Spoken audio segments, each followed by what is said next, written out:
must be set. Too fast. Okay. Yes, you are cramming. And it's spiritual. First To thing see more first, clearly, as you we are must all see here, please, spirit. all phones on silent. All phones, even vibration, remove it.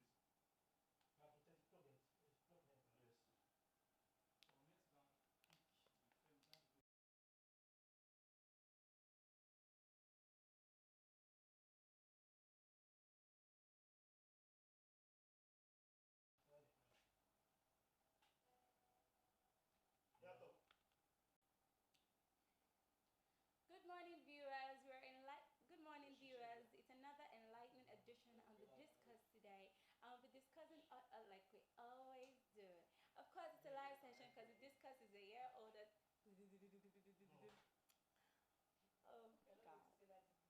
Oh God, I can actually say it. Like I'm clapping my hands like, woo! People don't watch live shows, do you?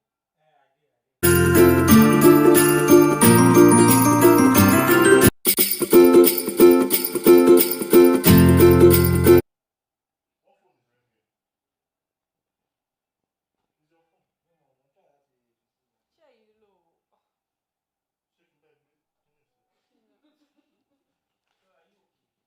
Shaking back, can you see? Sure, you low, no.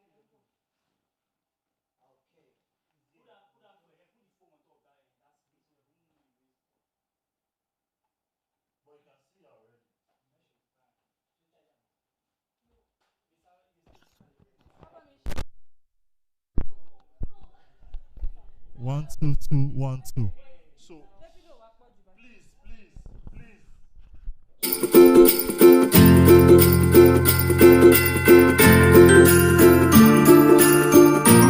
On the Discuss today, and we'll be talking like we always do. Continue. I'll be talking like we always do. Of course, it's a live session because the Discuss is a year older. That, oh yeah, continue again, continue.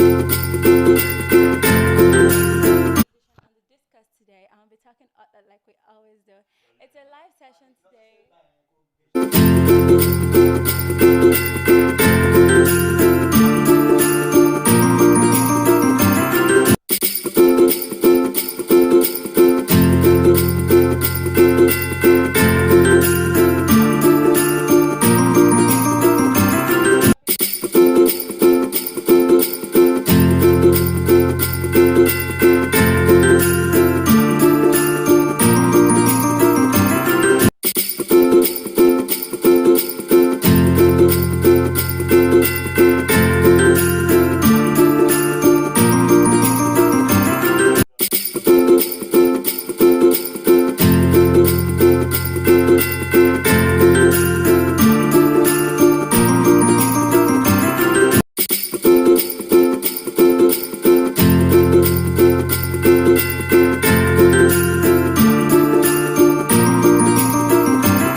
it's another enlightening edition of the Discuss on today's show, and it's a live session because the Discuss is a year older. Woo! Today we'll be having 3 different topics and a theme which covers all. Reawaken of Vision. What is it to reawaken? Reawaken means to rekindle, to rediscover, to revive. And what does vision mean? Vision is having a mental picture of the future you desire. So literally, reawakening of vision means to have a clear picture, of a powerful picture, or mental picture of what you desire. My name is Olatera, and I'll be your host for today's show. Like I said earlier, we're having 3 different topics, which is based on the spiritual, the career, and the spirit and the business. So how do visions actually roll in all of this, and how can we benefit visions in all of this? In business, I feel a business without a vision would definitely fall. In career, you have to know what you want to do, where you want to be, and your vision must be set. In spiritual, to see more clearly, you must see spiritual.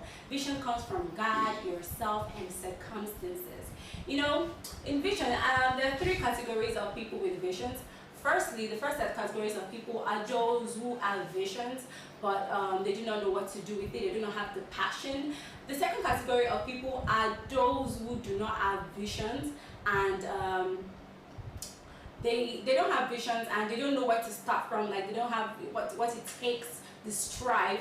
And the third set of people are those who have visions, but due to the segmentation of what people will say, due to depression, due to anxiety, they do not have vision, literally. So we're getting to know all of these today, and there's a lot to learn, like I said earlier, in the business, the career, and the spiritual. And I know that you guys know when to miss it. So we're going on a very short break now. When we come back, oops, did I just forget? My name is Olatera, and I'll be anchoring you on today's show. Do not go anywhere. We'll be right back. Oh my God.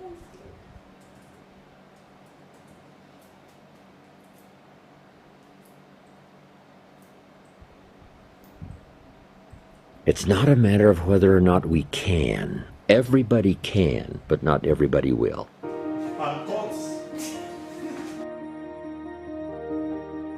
How to turn nothing into something. How tangible are ideas and imagination?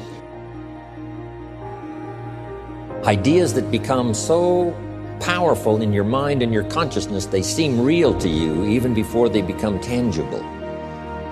Imagination that is so strong that you can actually see it. You can actually see it. If somebody cannot see it when it is not here, then it will never be here. Start looking into the future of what you would like to accomplish, where you would like to go, the person you would like to be. Decide what you want, and then act as if you already had it. And that is to believe that what you imagine is possible for you. So the first step is to imagine what's possible. Second step, to believe. Now here's the third step, and that is to go to work and make it real. You now go to work and make it a movement. You make it tangible. You make it viable. You breathe life into it, and then you construct it. You have a lot to offer. The fact that you're still here means that your business is not through yet. People don't do what they know in life, but what they do is they operate within the context of the vision they have of themselves. So write and draw and build and play and dance and live as only you can. Make up your own rules. The rules on what is possible and impossible were made by people who had not tested the bounds of the possible by going beyond them. You must change what's possible for you. You, and only you, are the subject that impacts the burning desire in your imagination. You are living and feeling as if your future dreams are a present fact. Will it be easy? No. You make it viable. You breathe life into it, and then you construct it. You have a lot to offer. The fact that you're still here means that your business is not through yet. People don't do what they know in life, but what they do is they operate within the context of the vision they have of themselves. So write and draw and build and play and dance and live as only you can. Make up your own rules. The rules on what is possible and impossible were made by people who had not tested the bounds of the possible by going beyond them. You must change what's possible for you. You, and only you, are the subject that impacts the burning desire in your imagination. You are living and feeling as if your future dreams are a present fact. Will it be easy? No. Will it be challenging? Yes. So you got to prepare yourself. You've got to develop yourself. As long as you're breathing, you got some more work to do. There's something else for you to achieve. Guess what? You're going to make some mistakes. You're going to make a lot of mistakes. So now go and make interesting mistakes, make amazing mistakes, make glorious and fantastic mistakes. Break rules, leave the world more interesting for your being here. Make good art. It is possible to start with nothing and become something.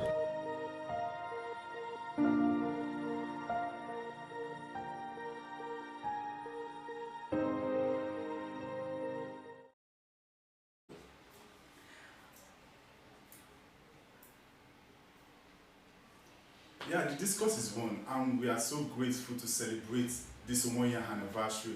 And in celebrating this 1 year anniversary, we bring up this program themed Reawaken of Vision. And here I have with me my guest, like a elder brother to me. He is the CEO of Brand Communicator, the #1 brand and marketing, the brand and marketing industry. And we are so glad to have you, sir, in our midst today. Thank you. Yes, Congratulations. Yes, sir. I know when it comes to business, you are one of the top notch and leaders people are looking up to. And I want to say well done and thank you for being here, despite a busy schedule and all. I want to say thank you for being here. All right, sir. Straight to the team. The team say Reawaken of Vision, and the topic I have here with you to discuss with you is the role of vision in implementation strategic in business. So to start with that, I know most of us are looking up to you when it comes to business. Most of us are scared in bringing up business, and what we realize, business starts with vision. So I would like to know, okay, can you just please give us more light on the vision, and maybe you can give us a life example from you, sir. Okay. Once again, congratulations. And it's my pleasure to be here. Vision over time has been described as the mental picture of a preferable future, or a projected picture of a preferable future. If you want to start a business or anything worth doing at all, you must first picture it in your mind before you bring it to life. Of course, the scriptures talked about something in Habakkuk chapter 2, verse 2, that we should write down the vision, on a tablet, and then it went further and said that it may run those who read it. So there must be a clear-cut direction in your mind. So vision actually helps with direction. It's very important that for anywhere what's going, there must be a clear-cut direction. So vision is more like something that gives business a direction. And that's why you realize that most organizations, they have their vision statement and they have their mission statement. Vision is where they are going. Mission is the things, are those things that they need to do to get there. So having a clear picture of where you're going is critical in getting anywhere.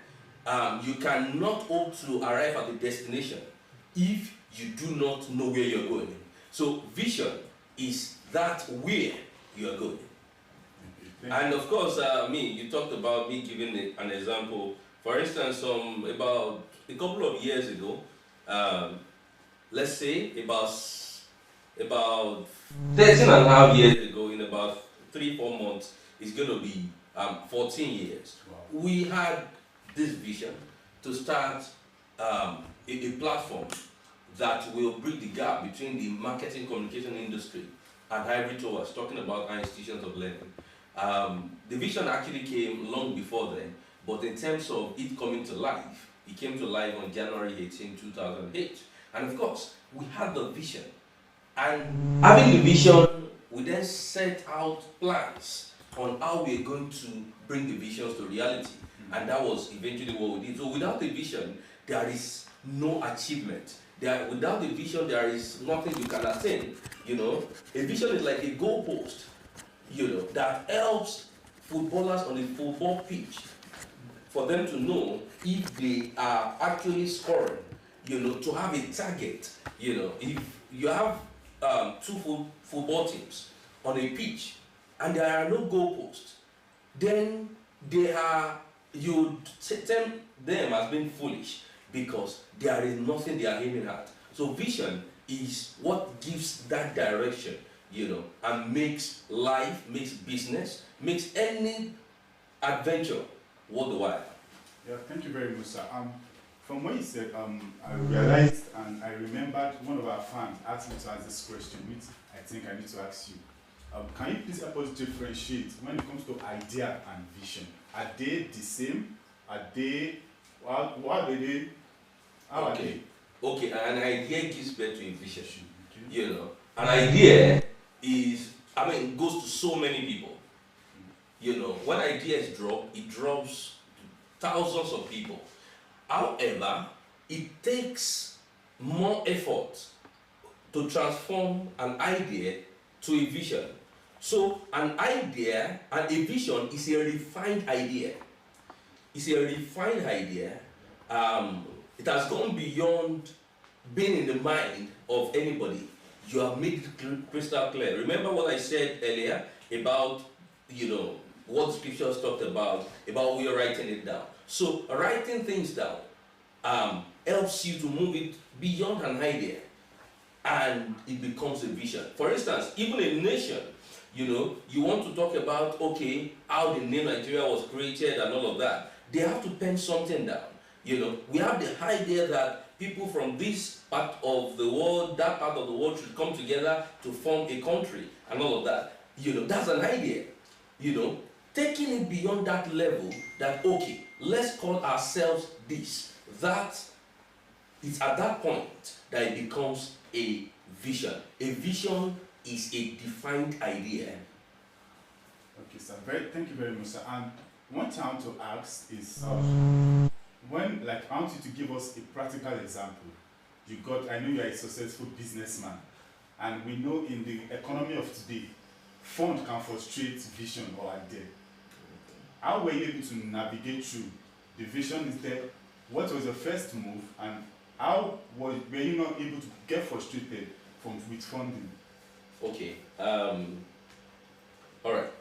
Really, when you want to go into a business or anything worthwhile, that's what you call determined by the kind of relationship you are able to leverage on. So when I started, one of the key things that helped me was my mom, right?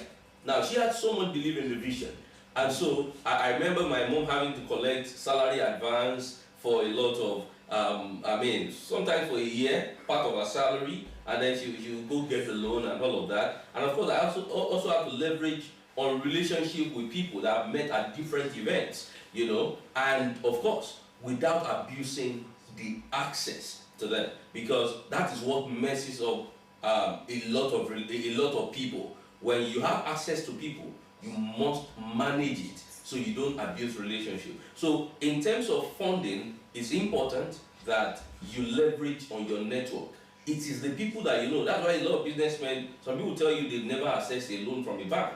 They leverage on the goodwill that they built with people. What of those that don't have this network?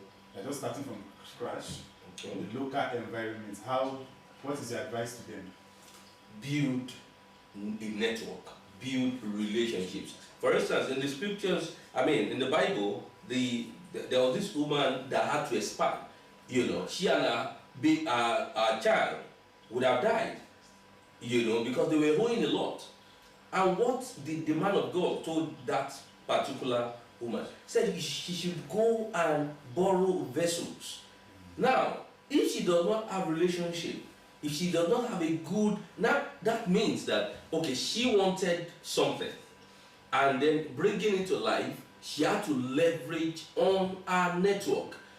And you know, the extent at which the, what do you call it, the oil was filled was determined by the number of vessels that she was able to borrow. So you can't say you don't have a relationship. That means you have not started life. You have relationships. You have people that you went to school with, either primary school, either secondary school, or institution, and all of that. And it is very important that you have relationships, value those relationships. And you know, if you look around you, you'd always realize if you have one or two people, it might just be 2 or 3 people that will believe in you, and they can help you, you know, to build that dream and that aspiration. Okay, thank you very much, sir. And from what you said, something struck to me, and I think I should ask: is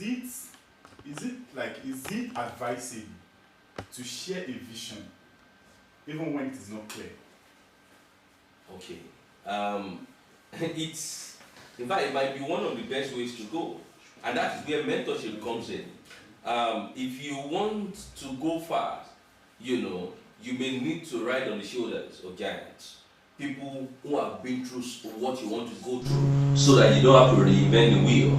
You know, what it will take you 10 years. If you subject yourself to quality mentorship, you might realize that in 1 year, you might even achieve some of those things, or in 2 years, or in 3 years. You know, you don't need to depend on your own experience for you to make something meaningful out of life. You don't need just your own experience. Just like I tell people, you don't need to have accident to appreciate the value of good health.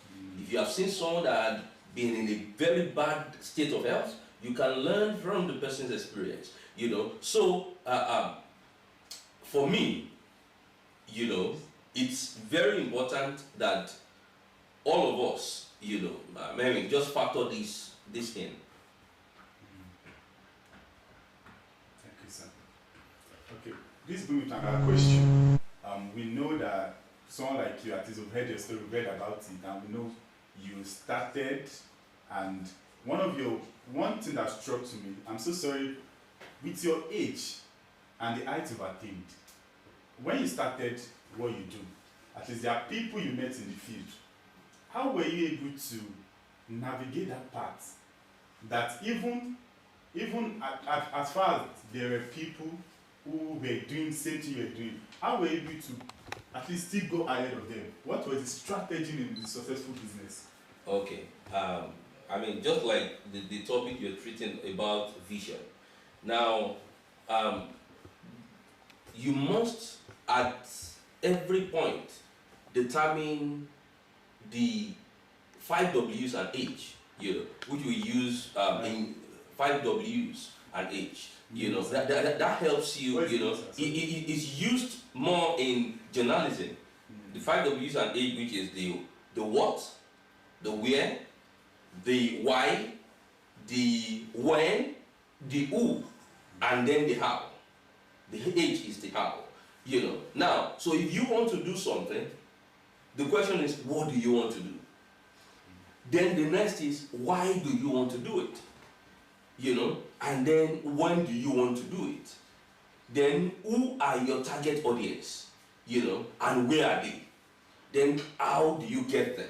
Now, if you subject yourself to these tests of the 5 W's and H, it will go a long way in determining a whole lot of things. So, for instance, we ask ourselves the why, and then at every point, as you go on, when you have the why, you can even then modify the why along the line. So one of the things that helped us was we looked at, okay, what do we really want to do? Why do we want to do it? After we've been able to define that, then we moved on to the next level, which is about, okay, who are the people that we are supposed to be competing with? And after we looked at the market, and that's the place of research in building a vision, you having a good understanding of the marketplace. When you have a good understanding of the marketplace and you know the people that you are competing with, it will help you to formulate the right strategy for you to be able to meet up with them. if you go into any market or any vocation, you need to ask yourself, who are the market leaders here? Then who are the market contenders? Then who are the market niches? Who are those that are not probably general, who are not covering everywhere, who have some niche? Who are the market niches? Then who are the market followers? Then you need to ask yourself, do I want to be a market leader? Then if you want to be a market leader, what is the market leader doing that is placing that market leader in that space? Let's say the market leader has, let's say, 25% of the market share. And then let's say the market contender has like 15% of the market share. You know, for instance, let's say in the carbonated soft drink CSD market, you have Coca-Cola, you have Pepsi.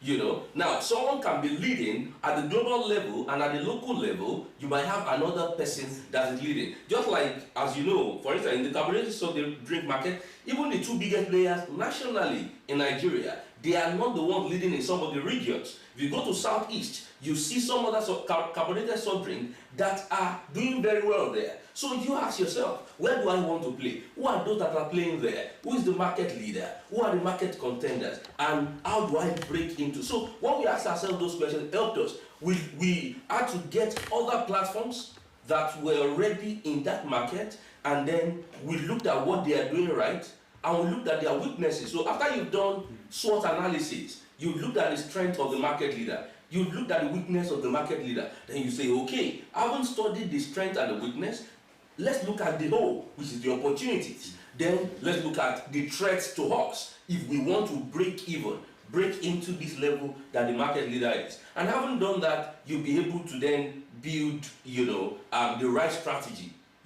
and bearing in mind, if you want to contend with the market leader, then you must be ready to go for broke. So all of those things will just inform your strategy. Most times market leaders have better coverage, wider coverage, and all of that. For instance, in the telecom market, you see that, MTN over the years, they've said they are everywhere. In fact, they built a pedigree of being a network carrier of carriers. So where others cannot go, they go there.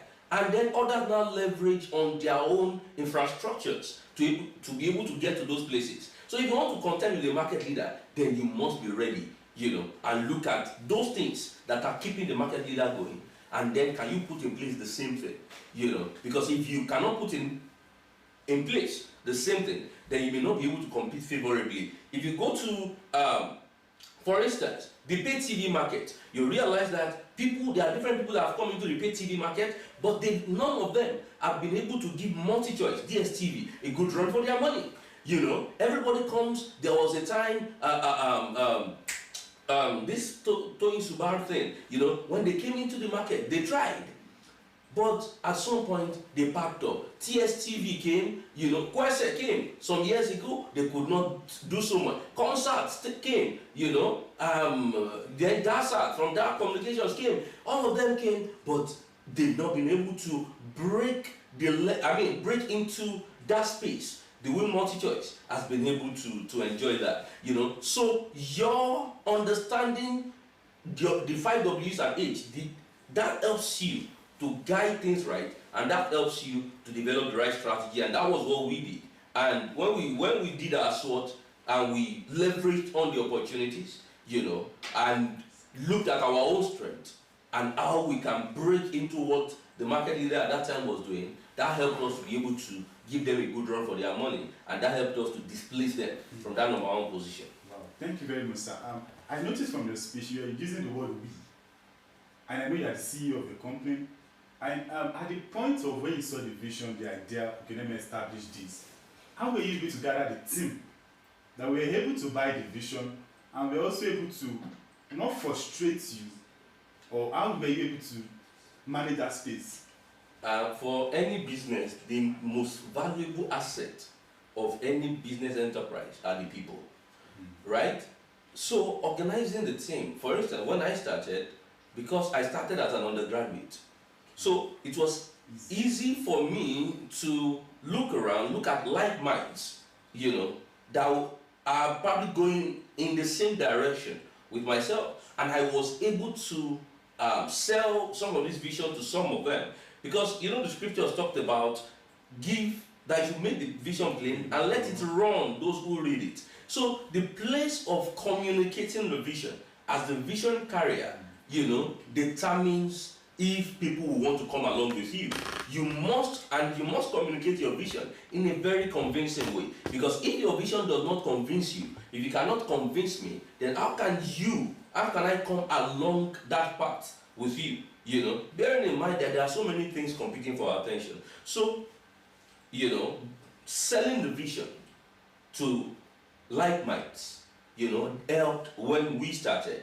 And along the line, you then see that once you've been able to go beyond the level of an idea, and you've got to the level of vision, and then you started running with it, you realize that more people will come to believe, and they want to be part of something worthwhile. Because, nobody wants to, like they say, success has so many siblings, but failure is an orphan. So if you are doing something worthwhile, and every person wants to come on board, that, I would love to be part of that. And the vision will start attracting the right set of people.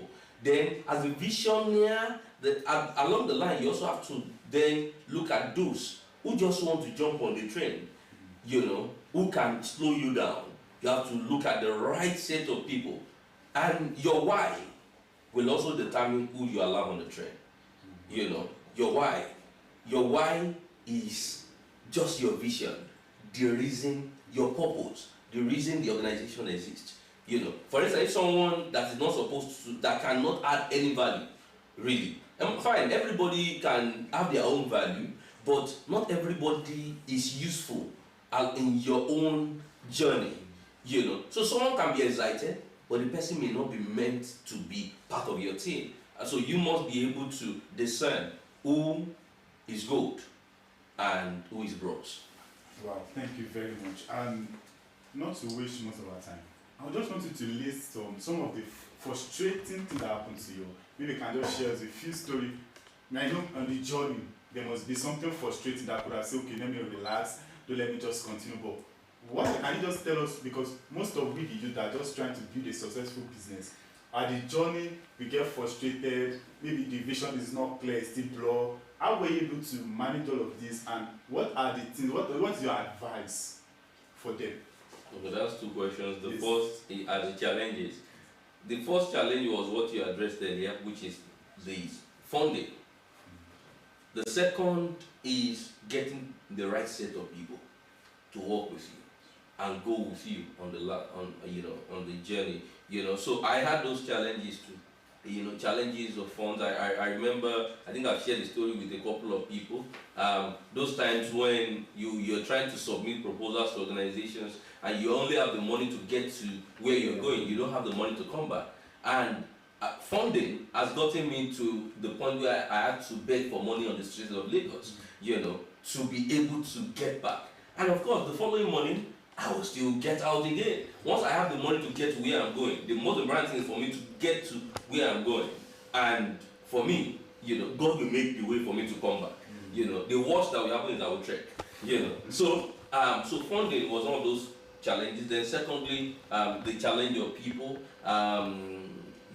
because people, being the fact that they are the most important assets that you have, because they are the one that will drive the vision. That was also a challenge, because when you have your peers, having to do stuff with you, and it's not like you have all the money to give them at that point, you may struggle with a couple of things. That's one of the other challenges. And then three, is having to sell the vision. In terms of making people accept the vision. But one good thing that we did, for instance, the middle edition of our magazine, one of the things that we do in our organization, what we did was we developed the vision. And then when we go to speak with anybody, I remember I was at a conference at Sheraton in the year 2007. That's 14 years ago, a little bit over 14 years. And one of the proposed advertisers that we're looking at, proposing to talk to come on board, was also part of that conference. And while I spoke with the person then asked, so did you have anything inscribed or something I can go through on these things that you're talking about? So I brought it out. So I brought like a 3-pager vision, plan out. If the vision was there, the mission was there, our target audience was there, all of that. We had our proposed advert rate, we had all of those things. And then when the man looked at it, he said, wow, this is good. And then he then, so now that is, then, that's one of the experiences, and then there are other people that you have to sell it to. And a lot of people, because you do not have, but because you don't have something to show for it, because you don't have a pedigree, it's one of the challenges selling that to people, because anybody can say they want to do so many things, but it takes people who can see beyond the now to be able to believe in you. So driving believability for the vision was one of those things that also affected us, So basically funding the people, getting the people, and of course selling, because selling can be hard, because convincing an average person to buy into your product when there are already other platforms in the market can be a challenging thing. And so those were part of the challenges that we faced, and I think I've talked about how we were able to overcome some of them. Yeah, thank you very much, sir. And lastly, before we round up this section, I would like to ask, most of the youth out there, most of us have vision, but one thing I noticed is that most of the vision we have are not clear. Like maybe, for instance, like what you do now. I know maybe probably you must have seen a vision like to set up a media, but you don't know the exact. Is it advisable to keep trying, or you have to just sit down, maybe pray to God, or revisit your brain? Or what do you think? What do you think should be done at that point? A lot. Your question has the answers in them, in the way you ask the question. God is one of the ways, and of course, you should workshop your vision. Now, workshop your vision in terms of brainstorm the vision. You want to do something, I've told you about the 5 W's and H. Now, if you look at the 5 W's and H, that can then help you to develop a guide. That can help you, that can be a guide to you. If you want to do something, once you already know your why, every other thing will come in place.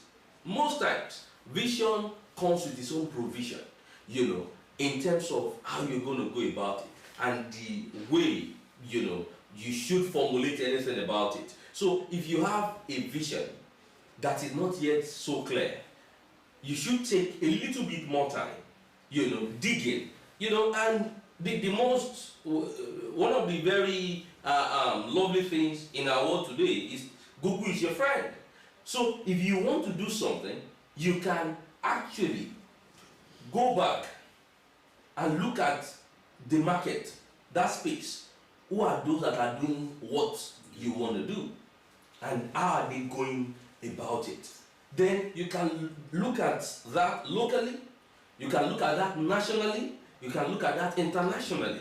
There are things that, for instance, when we started the largest gathering of women in marketing and communication in sub-Saharan Africa, WIMCA, we looked at other markets. What are those? Are there other people doing it in other continents? So by the time we looked at it, and we then looked at the way they go about theirs, then we then looked at the makeup and the mindset of an African, and how we can adapt such a global idea locally.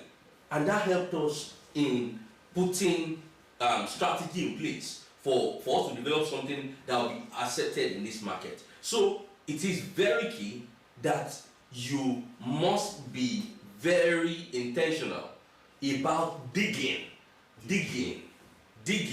which is about research into what is obtainable in the market that you want to play. It will help you, in fact, you might think your idea is the best in the world, and then while you're trying to research, you might realize that you need to do a lot more work, and you need to know a lot more, because sometimes you might think you are the only one that is going to play in the battlefield, and there are thousands of people that are already playing in that field, However, when you are going into any market, the question you should also ask is, what differentiates me from others? What is your, like we call it in marketing, unique selling proposition? Your unique selling proposition, that unique selling proposition must be properly crafted that differentiates you from every other person. That's, for instance, you want to go into the cola market in terms of carbonated soft drink. You need to say, okay, how does Coke taste like? How does Pepsi, because these are the players in that market, how does Big Cola taste like? How does Biggie taste like?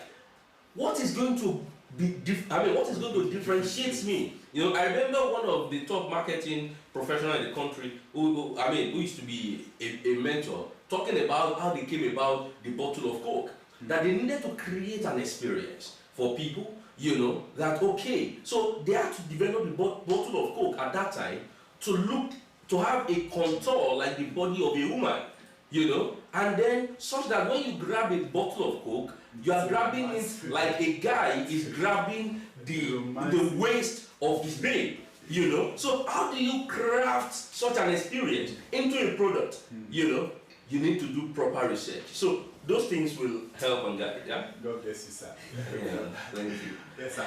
And lastly, I just have one more question and we'll wrap it up because of our time.